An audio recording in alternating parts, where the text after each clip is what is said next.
আসসালামু আলাইকুম। ই মাস্টারে তোমাদের স্বাগত। আজকে আমরা সরলরেখা চ্যাপ্টারের ত্রিভুজের ক্ষেত্রফল নির্ণয় নিয়ে আলোচনা করব। এই অংশ থেকে তোমাদের বোর্ড পরীক্ষায় যেমন এমসিকিউ আসে, সেরকম তোমাদের অ্যাডমিশনেও অনেক এমসিকিউ আসে। কিন্তু দেখা যায় যে আমরা যে পদ্ধতিতে রিটেনে অ্যান্সার করি, ওই পদ্ধতিতে যখন আমরা এমসিকিউ অ্যান্সার করতে যাই, তখন আমাদের প্রসেসটা অনেক বড় হয়ে যায়, ফলে একটা এমসিকিউ করতে অনেক টাইম চলে যায়। তো আজকে আমরা দেখবো যে খুব সহজেই কিভাবে একটা ত্রিভুজের ক্ষেত্রফল বের করা যায়।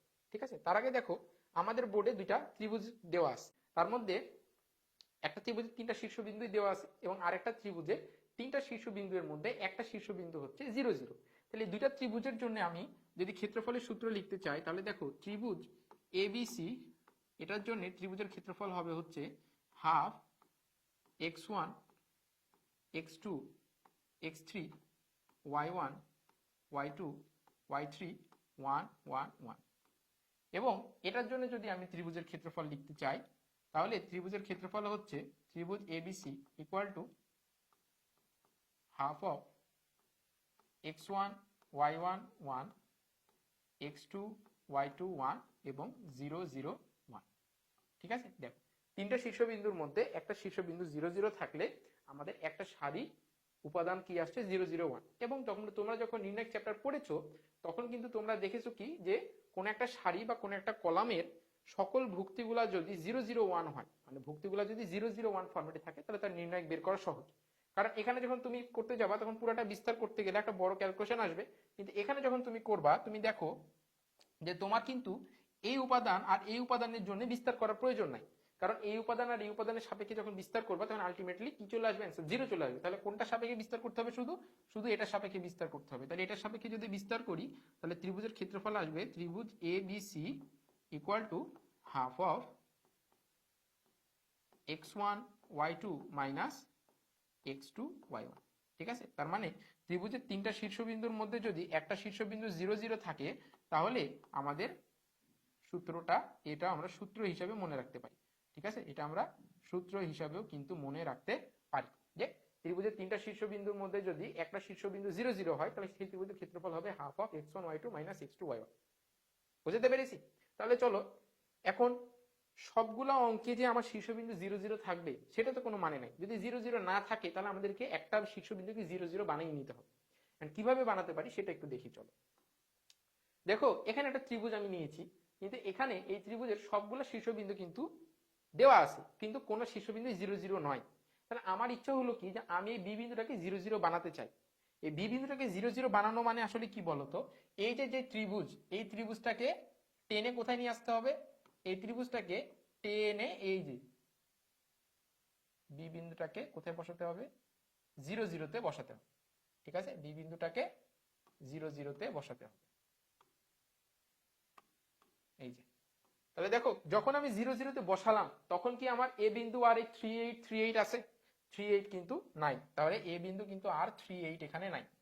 সি বিন্দু 5 3 নাই। আবার বি বিন্দু 2 2 কিন্তু নাই। পরিবর্তন হয়ে গেছে। কতটুকু পরিবর্তন হয়েছে তুমি চিন্তা করো।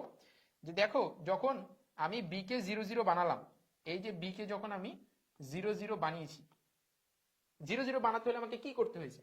আগে আমার বি বিন্দু ছিল যে ত্রিভুজ, সেই ত্রিভুজে বি বিন্দু ছিল 2 2। সেই ত্রিভুজে বি বিন্দু ছিল 2 2। তাহলে দেখো 2 থেকে যদি আমি 0 বানাতে চাই, তাহলে 2 থেকে 2 বাদ দিতে হবে। ভুজকেও যদি 0, কোটিকে যদি 0 বানাতে চাই, 2 থেকে 2 আমাকে বাদ দিতে হবে। তাহলে আমাদের অ্যান্সার হলো 0 0। এখন যখন তুমি বি বিন্দুটাকে শিফট করেছো, তখন এ ও সি শিফট হয়েছে। কতটুকু শিফট হয়েছে? বি বিন্দুর ভুজ তুমি যতটুকু শিফট করেছো, এ বিন্দুর ভুজও ততটুকু শিফট হয়েছে। কোটি যতটুকু শিফট করেছো, অন্য বাকি দুইটা বিন্দুর কোটিও ততটুকুই শিফট হয়েছে। তাহলে কি করা যেতে পারে? দেখো আমাদের সি বিন্দু ছিল হচ্ছে 5 3, সি বিন্দু ছিল 5 3, আর এ বিন্দু ছিল হচ্ছে 3 8। এ বিন্দু ছিল 3 8। তাহলে এখন ভুজ থেকে এখানে 2 বাদ দিয়েছো, তার মানে এখানে 2 বাদ দিতে হবে। 5 - 2 3 - 2। এবং কোটি থেকে 2 বাদ দিয়েছো, তাহলে 3 - 2 8 - 2। দেখো এ বিন্দু বি বিন্দুতে আমি যা করেছি, এ আর সি বিন্দুতে আমি সেম কাজটাই করেছি। তাহলে আমাদের সঠিক অ্যান্সারটা আসবে এখানে। হ্যাঁ, তাহলে এখানে দেখো, এখানে অ্যান্সার আসছে 3 1, আর এখানে আসছে হচ্ছে 1 5। ঠিক আছে, এখন আমরা তো একটু আগেই দেখলাম যে একটা ত্রিভুজের তিনটা শীর্ষবিন্দুর মধ্যে কোন একটা শীর্ষবিন্দু যদি 0 0 হয় তাহলে সেই ত্রিভুজের ক্ষেত্রফল কি হয়? ত্রিভুজ ABC equal to half of x1 y2 minus x2 y1।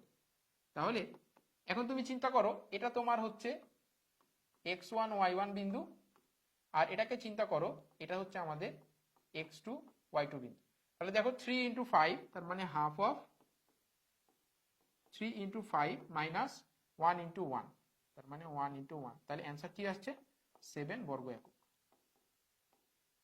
7 বর্গ একক। তার মানে একটা শীর্ষবিন্দুকে 0 0 বানানোর সময় আমি ভুজে যে পরিবর্তন করব, বাকি বিন্দুগুলোর ভুজেও সেই পরিবর্তনই করতে হবে, কোটিতে যে পরিবর্তন করব বাকি বিন্দুগুলোর কোটিতেও সেই পরিবর্তন করতে হবে। তাহলে আমরা এক লাইনে মুখে মুখে এটার অ্যান্সার করতে পারবো। ঠিক আছে, তাহলে চলো একটা উদাহরণ দেখি।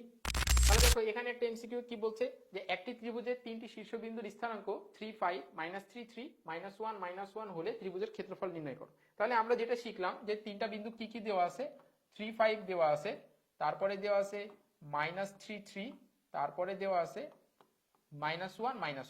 ঠিক আছে, তাহলে এখন আমাদের কাজ হচ্ছে যে এটাকে 0 0 বানানো। তাহলে 0 0 বানাতে গেলে দেখো এই প্রথম বিন্দুটাকে আমি 0 0 বানাতে চাই, তাহলে 3 -3 5 -3 -3 -3 3 -5, আচ্ছা 5 -3 না 5 -5 0 0 বানাতে চাই, 5 -5 3 -5, তারপরে হচ্ছে -1 -3 -1 -5।